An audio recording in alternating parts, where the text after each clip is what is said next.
I thought I'd talk a little bit about exam taking as a process, because I really do view it as a process. And what I mean by that is I believe, after reading several thousands of exams over my career, that you can take two students with the same level of knowledge and one can get a much better grade than the other based on how he or she actually wrote his or her exam. And it's a skill that you actually will get better at as you progress through law school. Unfortunately, your colleagues, the people you're competing against for grades, other first-year students or everyone else, will also get better. So your job initially is to do as well as you can with respect to your first set of exams, and after that first set of exams is over, you'll have a baseline, you'll improve, and you'll get better, and by the end of your third year, it'll be second nature. And so if you view exam taking as a process, as something that is substantive as opposed to just going in and regurgitating what you've learned in the class, I think you'll be in a much better position to do well in the exam. And so when you think about the exam, there are a couple of stages that you should think about. The first stage is the prep stage. And the prep stage is obviously what occurs before you go in and sit down and write your blind grading number and turn over the exam and start writing. And in that stage, obviously, you should know what type of exam you will be given by the instructor. We're required to post our instructions on the course website before the exam, so you should clearly read those instructions. You will note from that whether it's open book or closed book. And the thing I'm going to say, even though you will note it's open book and closed book, and most of them are going to be open book at this law school, especially first year, it should make no difference with respect to your preparation. The one big mistake that 1Ls sometimes make is that they go into an open book exam assuming that they'll have enough time to go through their notes, go through the cases, look at their outline. They don't. I mean, the open book exam is like, well, somewhat misleading. You won't have enough time to look at anything. So I would actually approach an open book exam like a closed book exam and assume that I am not going to be able to refer to anything, and I'll be able to complete the exam without looking at anything extraneous to the exam itself on my computer on which I'm typing the exam.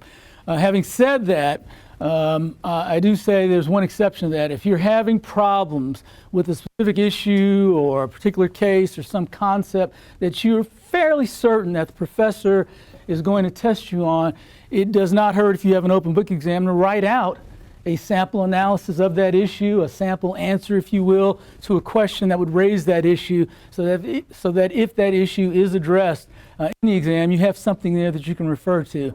But that's about the only thing I would refer to in an open book exam, that and, as I'll talk about in a minute, an outline or a mnemonic that I would prepare summarizing the course.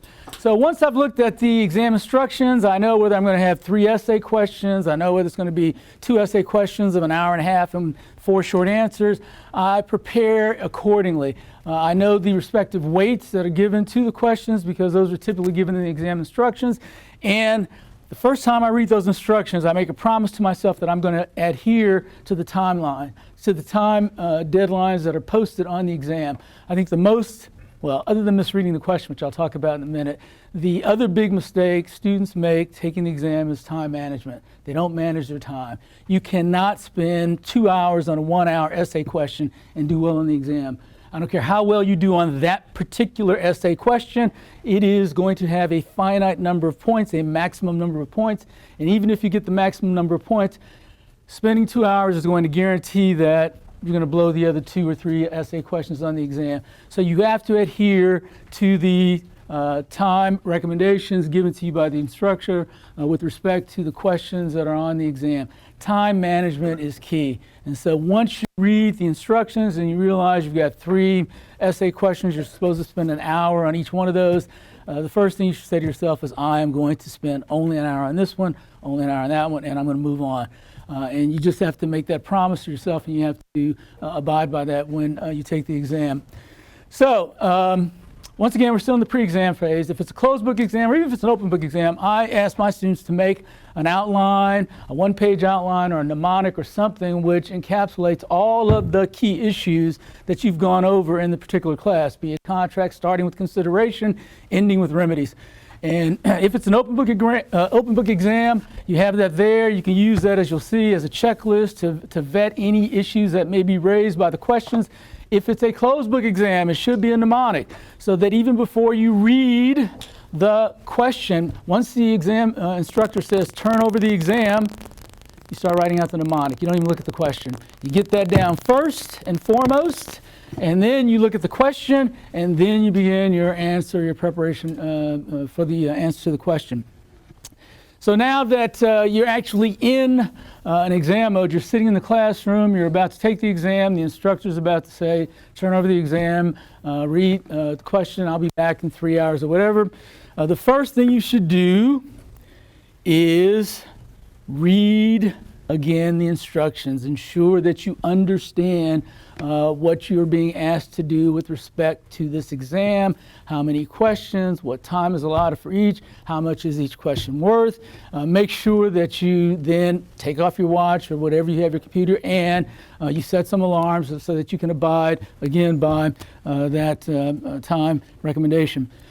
Second thing, take that first question. If it's an essay question, read the question carefully and go immediately to what's called the call of the question, the end of the question, and make sure that you understand what you're being asked. The second mistake that students make that frankly gets them in a lot of trouble, they misread the question. They answer a question that wasn't posed by the instructor. They assume something, and I don't know how they do it, but they assume something and they start answering some question that wasn't posed. So make sure that you read the question multiple times. Most people recommend that you read it 3 times, that you scan it and go to the call of the question, and once you understand the call of the question, you go back and then reread the question carefully, and again zeroing in on the call of the question, and then you go back and read it a 3rd time, indicating which issues might be relevant, which issues you might need to address, either on the exam itself or on a piece of scratch paper. But make sure you understand the call of the question, that you understand what you're being asked to answer on the exam. Now, if you think you have a good grasp of the question and what you're being asked to answer, the second thing you need to do before you start typing your answer is you need to make an outline of your answer on scratch paper on your computer before you begin answering. The worst thing you can possibly do is read a question and immediately begin typing an answer. We call that diarrhea. We used to call it diarrhea of the pen, but with the computer, I don't know what you call it today. But you don't want to start right away just running off and answering something because you think you're going to be in trouble with respect to the time. You want to carefully consider the question, all of the issues raised, and begin an outline that addresses those issues that are raised by the exam. And you want to use your mnemonic or your table of contents to check that you've covered all of the issues that you've addressed in class, and to ensure that those issues, if they're embedded in the question, are going to be answered or addressed by you. And so as you go through the exam question, maybe the 3rd time, you look at the outline, you look at the mnemonic, and you say, does it raise the issue of consideration? Does it raise the issue of warranties? Does it raise the parole evidence? I teach contracts. Does it raise this? And you just check them off, and you say yes, yes, yes, or no, no, no. You begin to construct that outline, and from that outline, you then, once you've taken 10 to 15 minutes on an hour question to prepare an outline, you then begin to write your answer. And in writing an answer, you should have a strategy about how you want to prepare an answer to an essay question. Your answer should be a narrative. It shouldn't just be the answer. Although I did once get, after a lot of my contract students, after a very lengthy essay question, the student answered yes, period. And they were correct. But of course they got no points because I didn't know how they got to yes. And so you want your answer to be a narrative, and your narrative should explain and address all of the issues and all of your conclusions that you reach. And you should assume nothing when you are answering the exam, because I, as the reader of your exam, cannot tell whether you've made any assumptions in making your answer. I can't dialogue with you at the time that I'm grading your exam. So when you begin your answer, and I just want to stress this, when you begin your answer, you want to, 1, play the role. If you are assigned a role like you're the judge, decide this case. Act as a judge would. You've read now several hundred cases. Write your answer as a judge. You're a legislator. Discuss the pros and cons of this issue. Discuss the pros and cons. You are a Senate aide to whatever. Whatever it is, play the role, begin to answer the question, and organize your answer. And by that I mean, when you look at an exam, there are going to be certain types of exams, and the most common type of exam is an issue spotting exam, which we also call a racehorse exam, in which the instructor gives you multiple issues to address in a very complex, more than one page or one page fact pattern, and you have to disentangle all of these issues from the various facts, multiple parties, multiple issues. And if you just start in the middle of answering that exam, it's not going to make a lot of sense to either you or the instructor. So you have to have some sort of framework, some sort of analysis by which you can answer this particular question. And there are a couple of ways you can do it. One way you can do it, and perhaps the easiest way, and the one that I recommend to neophytes, is that they use chronology. There's going to be a timeline on the question. A did this to B, B did this to C, C did this to D, so on and so forth. Take that timeline and use it and answer the exam question from a chronological perspective. That's the easiest. The other way to do it is by party. If it's multiple parties, one event, A versus B, A versus C, A versus D, B versus A, B versus C, B versus D. The hardest and the third way to address is by issue. The most significant issue first, and then to the least significant issue, if you can identify those. And those are the three most popular ways of addressing the exams. In my exam, I tell students they should address all issues that they believe are raised by the fact pattern, including those they deem to be irrelevant ultimately. In other words, those red herrings. I want to see those red herrings. I want to see that you've identified possible issues that may be relevant and if, for whatever reason, decided that ultimately they're not. And I want you to see that for two reasons. One, you spotted the issue, and two, you may be wrong. The issue may be relevant and you may have come to the wrong conclusion, but at least I can say as the grader, you've seen the issue and I can see how you came to the wrong conclusion. If you make, and again, never make assumptions. I assume parole evidence is not an issue here because this is a fully integrated agreement.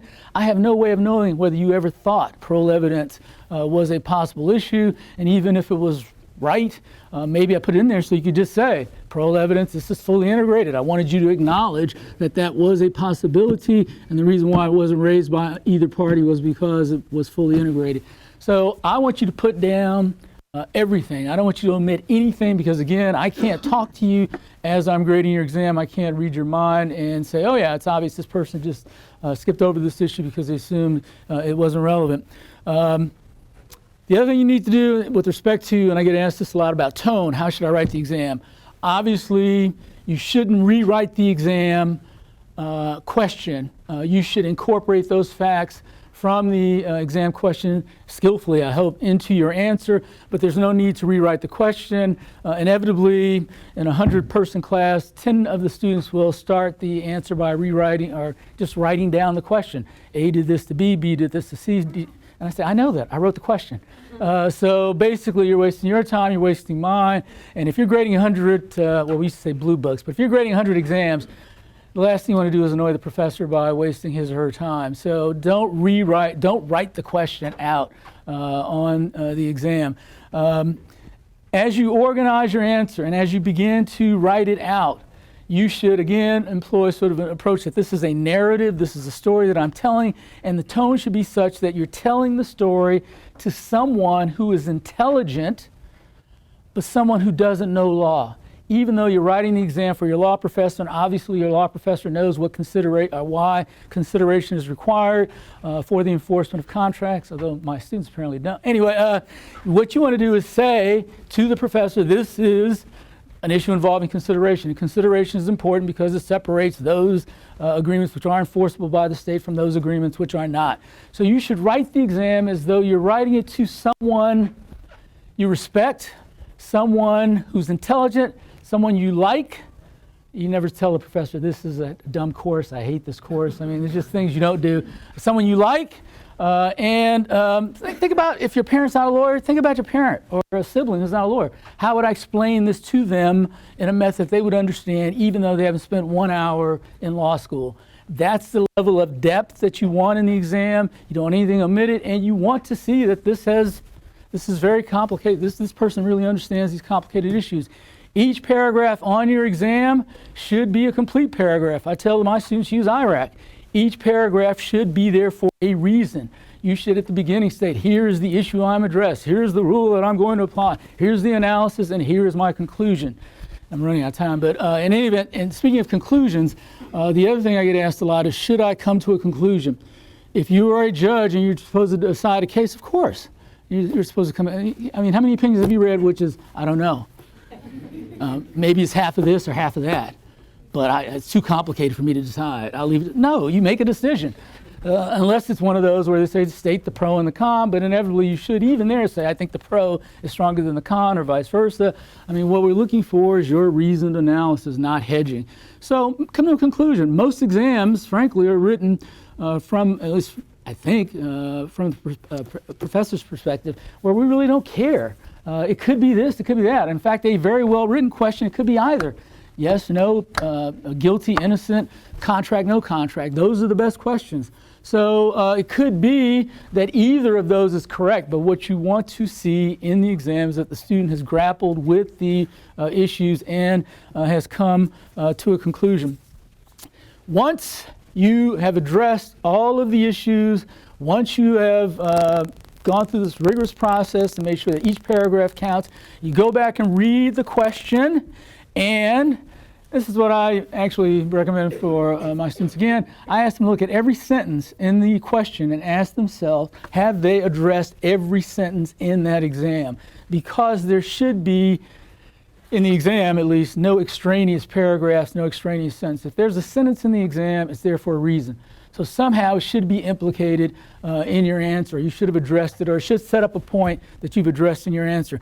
Then I would say to yourself, as you look at your roadmap, as you look at your mnemonic or your outline, then I would say, have I addressed most, if not all, of the issues that appears on this mnemonic or on this table of contents or on this outline?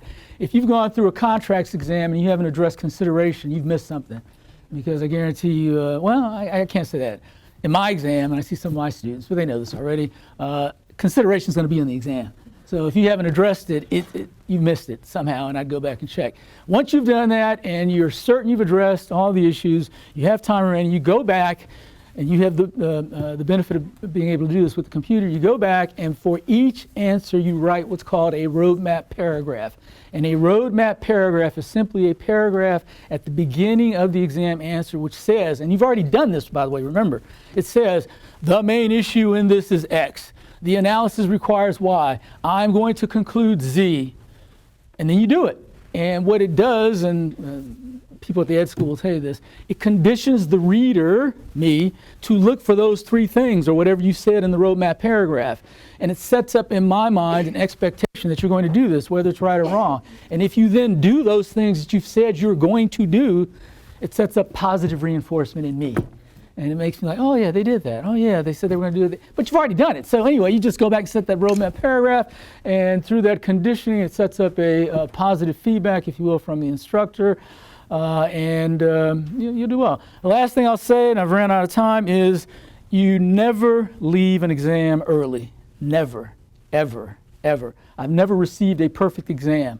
I don't know if I could write a perfect exam. There's always something you can do on the exam to make it better, be it the way you express yourself, be it whatever, adding more detail, telling a story, I don't know. But you never leave the exam early. It always boggles my mind when I see a student come up 10 minutes before the exam is over and put the exam in the box when, well, these are upper class exams. But in any event, I would take the maximum amount of time and use it and continue to hone and improve my exam answer.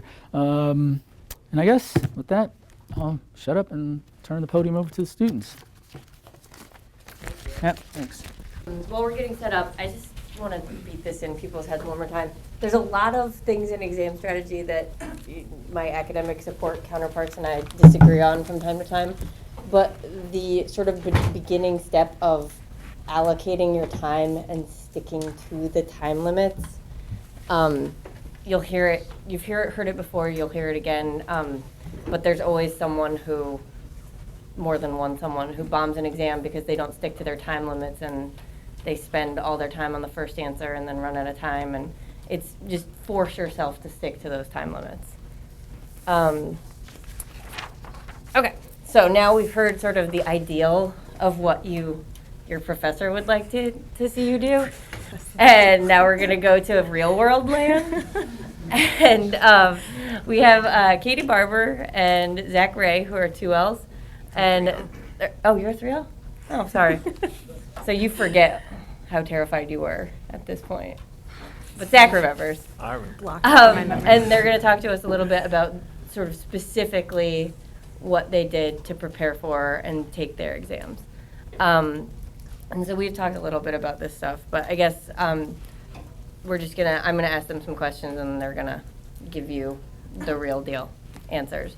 We talked about outlining separately, and Professor Johnson talked about it a little bit in terms of, I think the outlining process, the end of that process is where you come up with that sort of attack sheet of core concepts or your mnemonic. But so other than outlining, can you guys talk about what you did to prepare for exams specifically? And so things like, did you take practice exams? How many? When did you start taking them? That sort of thing. Well, I would say outlining is the main bulk of studying. At least for me, it takes a really long time. You cover a lot of material in a law school class. So the outlining, and I think outlining is kind of where a lot of the ideas come together. So kind of towards the end of my studying is where I get into more practice exams and reading kind of E&Es, those kinds of things. And those would be the two things, I guess, that I do in addition to outlining. So practice exams, which I don't ever really take under actual test conditions, so everyone's different about this, but I use them more just to I read through, jot down notes of what I would say in an answer and kind of figure out where I'm kind of confused or things that I need to check back on my outline and kind of get those ideas straight in my head. And sometimes, kind of depending on the class too, E&Es can be very useful, like hornbooks, in terms of giving you kind of summaries of issues, phrasing things in a way different from maybe how your professor did, and giving you more kind of multiple choice questions or practice essay questions that you can use to kind of test yourself. So those would be the main things I do.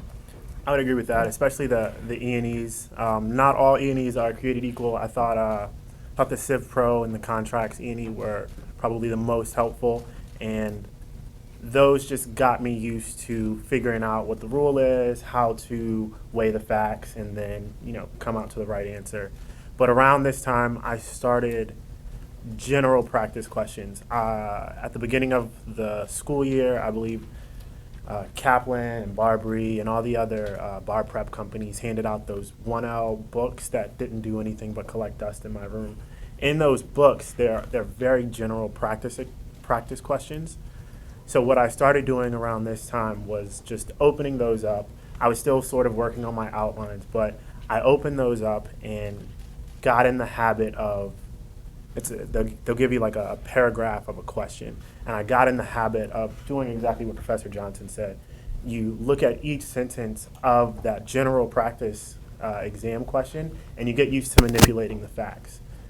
They put this sentence in here for a reason. On one hand, this fact is important for this point. On the other hand, this fact is important for the other point. And so it got me accustomed to going back and forth and getting in a habit of using all of the facts.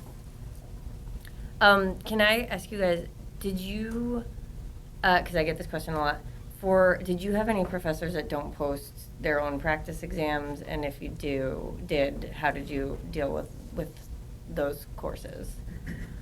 I think over the course of law school now, I've had just a couple professors that didn't have exams posted or only had maybe one. So that does make it kind of more difficult, but I think that's, again, where kind of the E&Es and hornbooks can be useful in terms of giving you other questions to practice and think about. Yeah, I mean, it's hard when you don't have as many practice exams, but there are still other things out there that you can kind of find to test yourself with.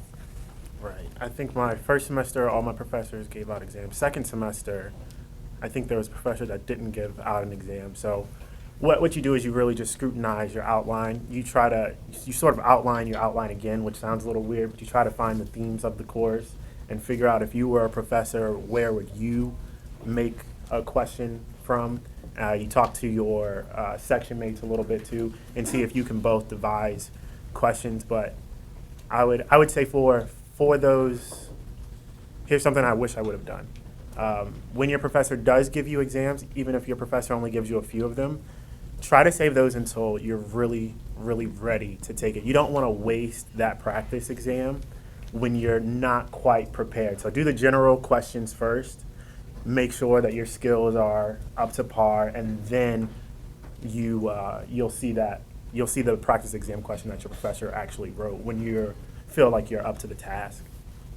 Yeah, I agree with that, definitely. I didn't plant that in you guys, but that is the sort of exactly what I like to tell people to do too, is the exams from your professor are precious. So save those for when you're really ready to take them. And then my sort of hierarchy is the same as your sort of exams from your professor, and then maybe exams from another professor in the same course, but another UVA professor, and then, you know, the general E&Es and the general kinds of practice questions. But I say pretty much the same thing as you guys do. Okay. Can we talk a little bit about scheduling? Everybody's already feeling very crunched for time right now. So I was wondering if you remember, if you can talk about how you adjusted your schedule towards this part in the semester to accommodate for the extra work of exam prep. And sort of how did you balance finishing up coursework with studying for exams and outlining and everything like that? And then also sort of just your strategies, whether you, like, did you study for one class at a time or a little bit each day? That more part of this is just, I like for people to hear that there's a different range of approaches and that sort of thing. I guess for me, something I try to do a lot of semesters is, and it was harder during 1L because you have more class and more reading, I feel like, but trying to get some of my reading done earlier than maybe the last week or like the last week and a half or so of classes, just not having reading, having kind of done it in advance, and then I'm only outlining at that point. But I mean, I think it's different for everyone. I'm better when I just focus on one thing at a time. So if I have a couple days where all I'm doing is outlining one class and then I move on to the next class, that's best for me. I think some other people like to kind of skip around and do different things. But I also do that kind of during exams when I have, you know, the 2 days in between one of your exams, I'm only studying for that next exam. Because I'm just better when I get to focus on one thing at a time. So it definitely does get busier in November. It's really hard having reading and classes on top of outlining, but I think as long as you're kind of getting started, you know, having the beginnings of outlines maybe in the next week or so, but I don't think you need to have outlines done kind of now. They're such a big part of the studying process that if you don't have complete outlines right now, like, you can't. So you shouldn't feel stressed about that. So it's just, November gets a lot busier and you just kind of make it work. That's the best advice I can say. Like, it's definitely busier than the first couple months of the semester, but it's doable. And your professors understand what you're dealing with. So you just kind of get it done, I guess. Let's see. I think probably the best advice I got this time last year was not to adjust during daylight savings time. So I kept getting up at whatever time I was used to. Like if I normally got up at 8, you know, I didn't adjust the time until I was automatically getting up at 7. And it put me in a great position come exam time, because all of your exams are, 8 or 8:30? So if you're used to getting up at 7, that's never going to be a concern. So I just made sure that my body was locked into that rhythm.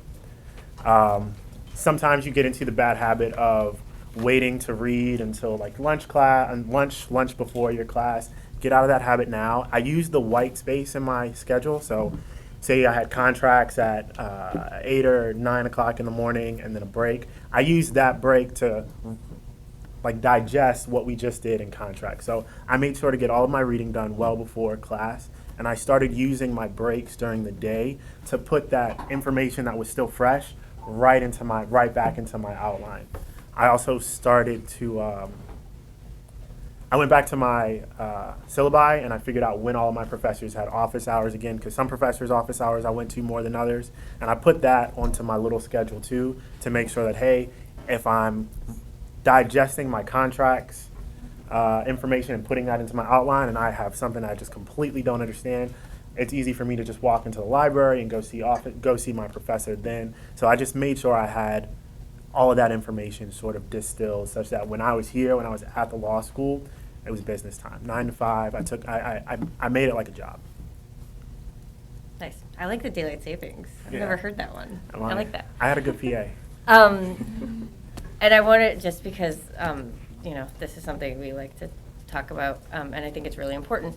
Can you talk about sort of making time to take care of yourself? Like, did you do that, or did you not do it and regret not doing it? Yeah. I mean, that's something that's important, really important for me. If I don't get to go to the gym every day and like make myself kind of good, real food.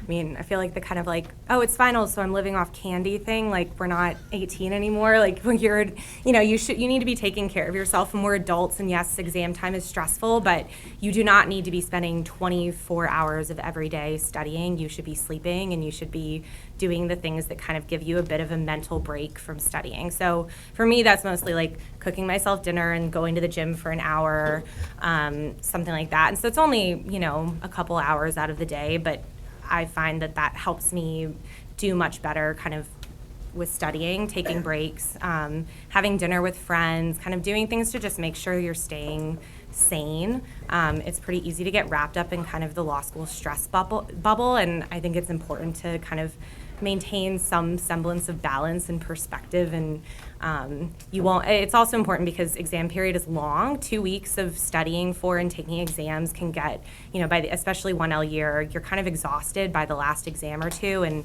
I think if you kind of take care of yourself and pace yourself, you're not going to reach that last week and just be completely dead and over it.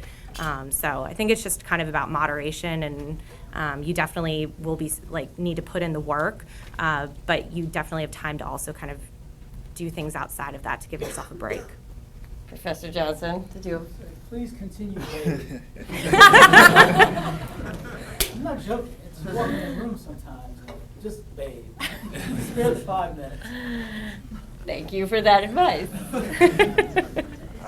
I would recommend that too. No, it is, but I mean, you've been doing this a while. Like, the level of crazy that we sometimes see can be alarming. So take care of yourself. Agreed. You're gonna see some weird stuff. Your section mates are gonna do some weird things. You're gonna see people sleeping in the Klaus reading room in the library. You're gonna see people sleeping in the alcoves. That doesn't mean you have to do that though. So to add on what was said, I tried to remember. I didn't adjust. So I was trying to get into this exam mode that we were going to be following for the next 2 weeks. So all my exams were 3 to 4 hours. So I tried to condition myself such that I could work continuously for 3 to 4 hours, and then I'd take a break. So I'd wake up, and so my studying would go 3 to 4 hours on one subject. Lunch happened next, naturally. Lunch, eat, you go work out, and then after you finish up, I felt like I had used all my intelligence up, and so I needed to refill. So after lunch or after I worked out or whatever, I would come back and put in another 4-hour block to still get used to working hard for that amount of time, and then you take another break, or I would take another break. Kind of picking up what Zach said, I think it's important to also just kind of not try to shut out what other people are doing as much as possible, because there's going to be a lot of talk, and you're going to see people saying they've studied for crazy hours, or doing all those kind of nutso things, and it can be very hard to kind of tell yourself, no, I'm okay. Like, I think I am studying enough. You have to kind of listen to yourself and do what works for you, and because what works for someone else, that might be great for them, but if it's not, you got to do your own thing, and I think that's hardest during 1L year when you just don't really know what's going on, but I think it's important to at least try. Yeah, and I mean, Dean Davies especially, but me too, we can feel like your mom with this stuff sometimes, but it's not, we're not nagging you. There's research, there's science. Like, your brain works better when you sleep and take care of yourself, and so that's why we nag you about it. Okay, so for the actual day of the exam itself, and this is sort of my last main topic, can you talk about sort of what was your game day strategy? When did you stop studying? What did you do the night before and the morning of? And then how did you sort of tackle those first couple of minutes when you sat down and saw the exam? You go first. Sure. Okay. So the night before the exam, you definitely don't want to be up until 1 or 2 a.m. still studying. You should not be still putting lines on your outline. After about 9 or 10 o'clock, you just called it quits. Me and my roommates, we would play literally Nintendo 64 until we went to bed because we just had to do something that was not academic. Woke up, I was still sort of in that groove of getting up at 7 a.m., so that wasn't anything difficult. I did not come to the exam early, and this goes back to a lot of the weird things that your section mates are going to do during exam time.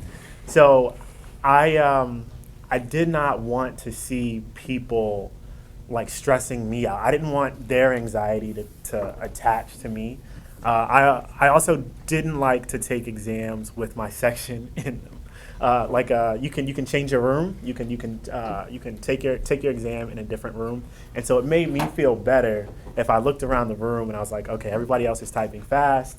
I'm sort of taking a break now, but they're not taking the same exam that I'm taking. So that made me feel a little bit more comforted. Did I miss something?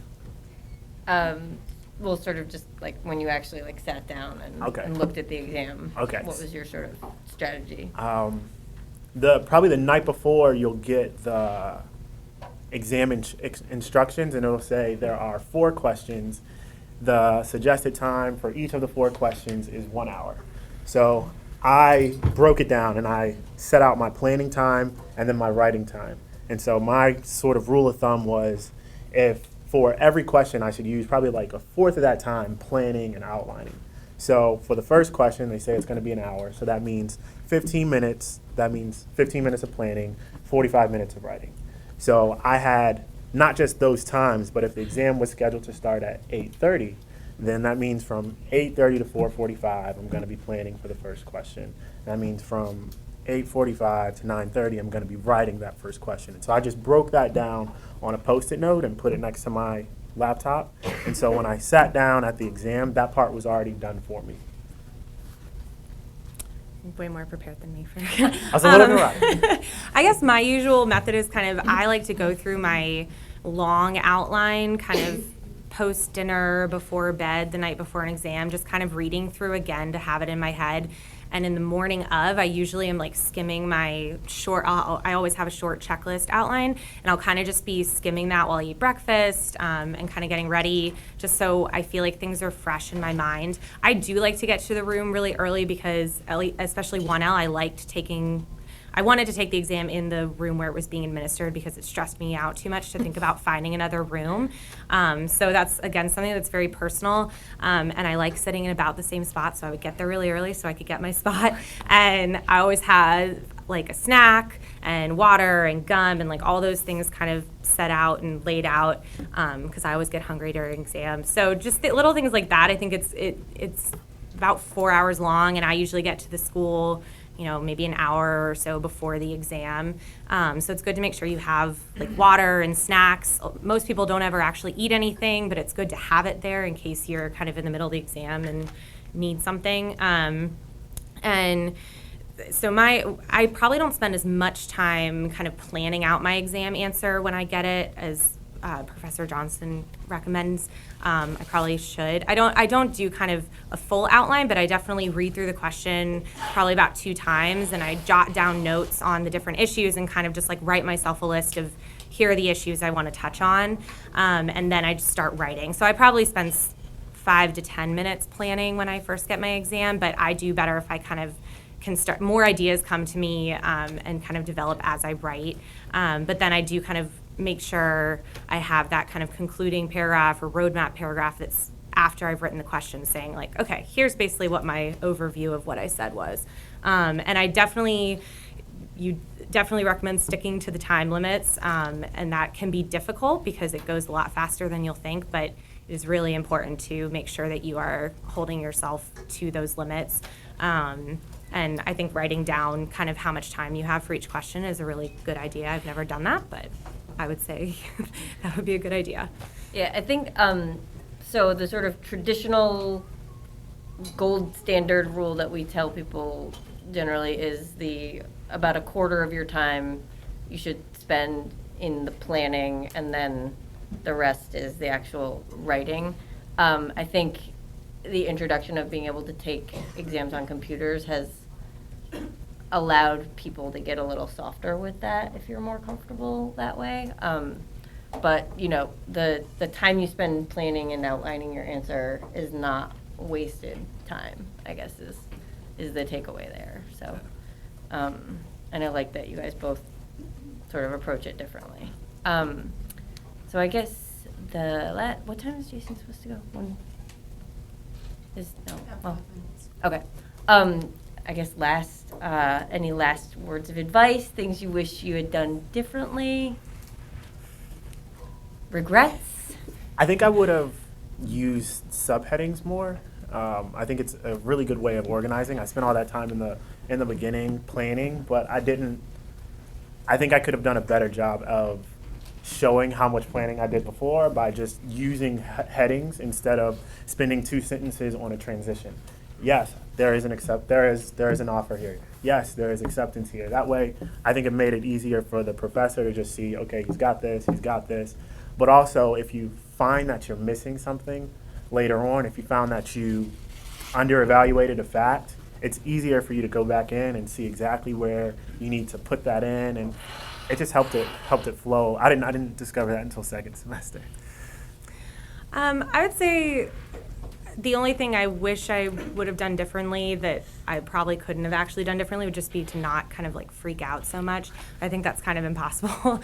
But I think kind of just staying calm, kind of not getting totally wrapped up in all of the like law school stress, which I tried to do. I think it's still very hard, especially first semester. The hardest part is just the unknown of it. You maybe had one graded test at this point, and so it's just really hard to walk into your first exam and be like, okay, I don't know what's going to happen, but you get through the first one, and kind of from there, you've done it once, you can keep doing it, and it all works out, and it will be fine. So I think my advice would just be to like take a deep breath and try to kind of stay balanced and sane, and you'll all be fine.